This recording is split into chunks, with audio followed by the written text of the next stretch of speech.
ये वीडियो बनाने में मुझे 6 दिन लगे हैं, क्योंकि हर नस्ल का जानवर हमारे पास होता है। बीतल बकरे भी आपको नज़र आ रहे होंगे, मुंदरे छतरे, राजनपुरी बकरे और बछड़े वगैरह भी, मक्खी चीनी बकरियां, बीतल, अबलक, टैडी, बर्बरी, गुलाबी।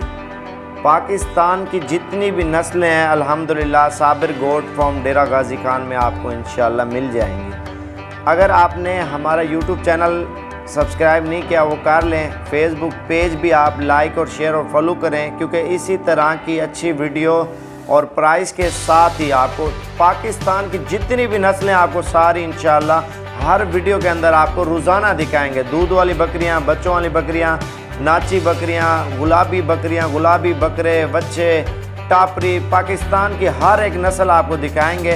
हमारा यूट्यूब चैनल सब्सक्राइब करें, फेसबुक पेज सब्सक्राइब और लाइक और शेयर और फॉलो करें, ताकि हर आने वाली वीडियो आपको मिलती रहे।